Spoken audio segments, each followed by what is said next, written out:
Assalamualaikum warahmatullahi wabarakatuh.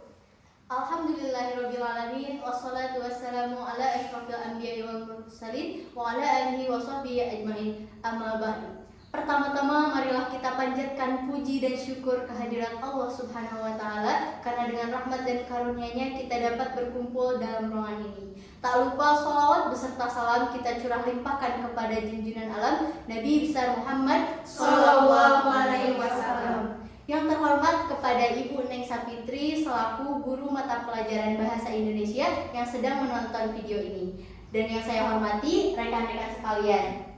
Pertama-tama perkenalkan, nama saya Siti Marwah sebagai moderator sekaligus pembaca teks biografi, dan rekan-rekan saya. Perkenalkan, nama saya Siti Nurani. Saya di sini sebagai pembaca teks biografi.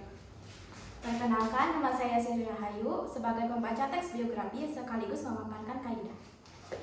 Perkenalkan, nama saya Desian Greni sebagai pembaca teks biografi.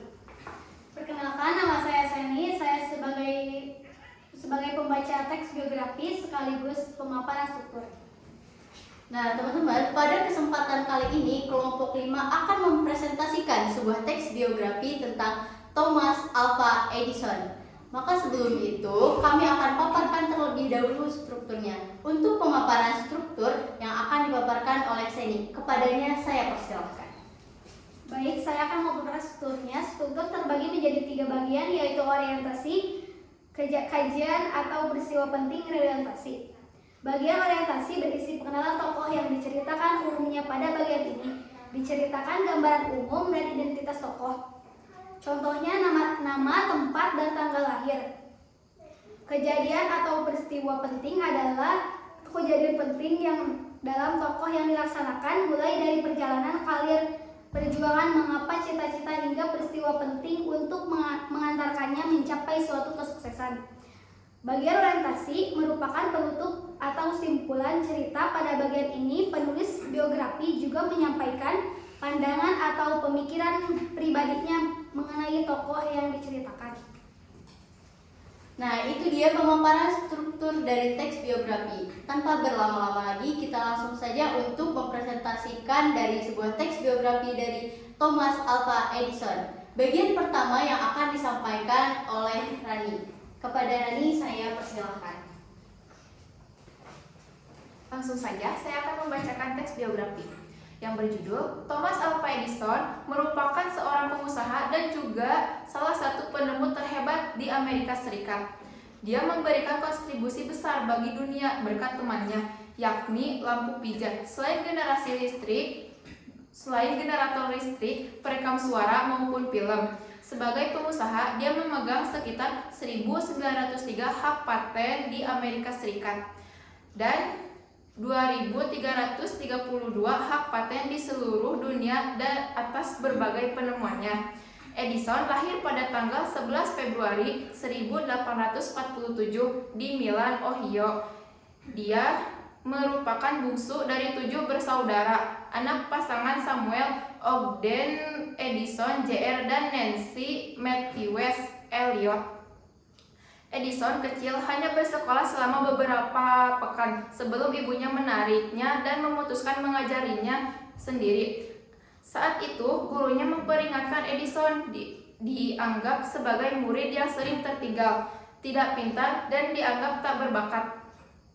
Selama diajari ibunya, pendidikan Edison didapatkan dari School of Natural Philosophy karya R.G. Parker dan The Cover Union for the Advancement of Science and Art. Di usia 11 tahun, Edison yang belajar otodidak menunjukkan rasa ingin tahu yang benar dengan membaca berbagai buku.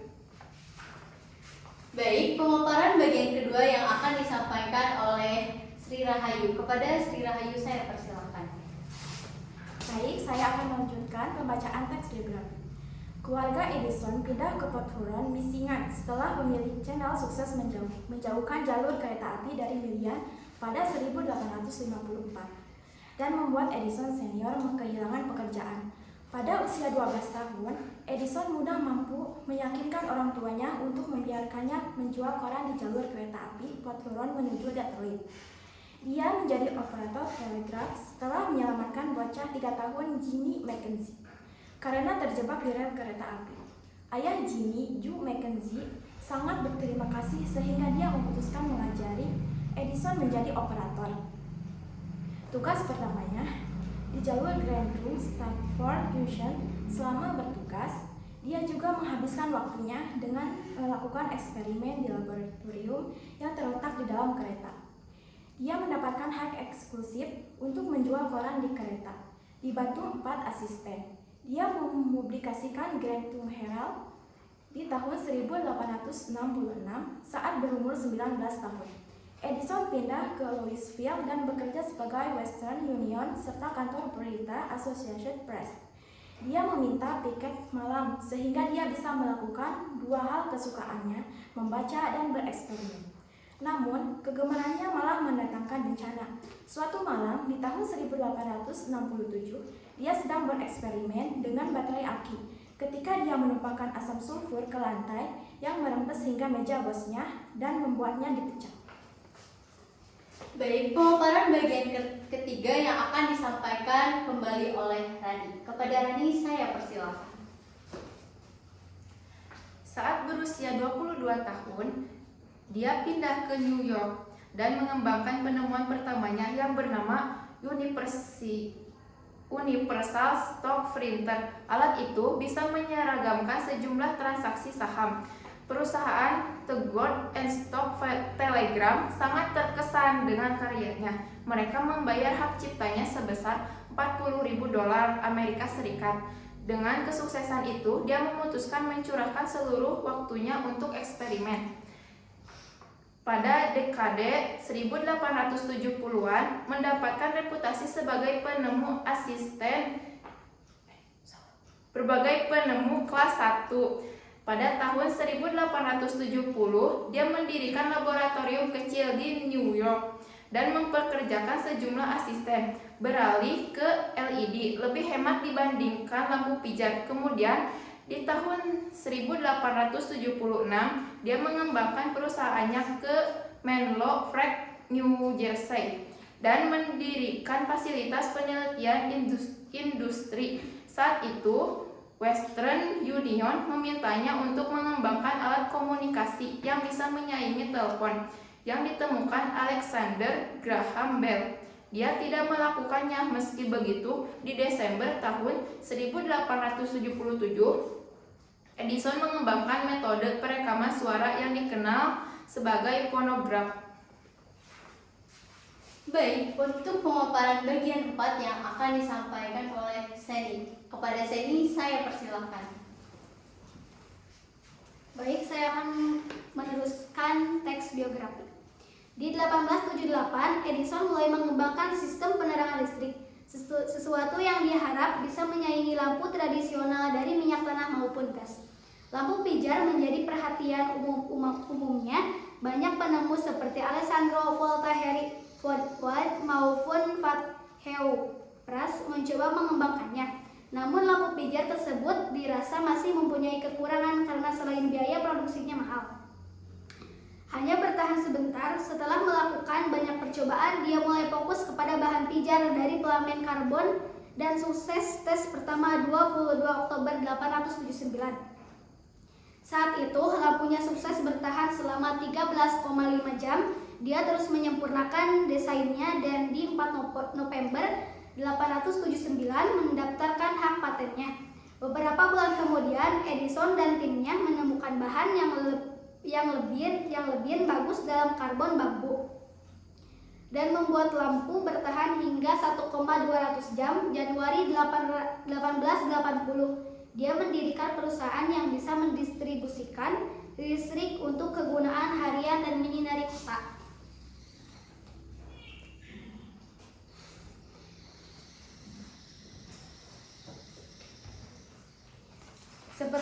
Seperti yang teman-teman lihat dalam gambar ini, Thomas Alva Edison beserta rekan-rekannya sedang melakukan penelitian. Di tahun yang sama, dia mendirikan perusahaan Illuminating yang kemudian berubah nama menjadi General Electric. Chorpation 881 dia meninggalkan Penlovac untuk mendirikan fasilitas di beberapa tempat di mana gardu maupun kabel listrik.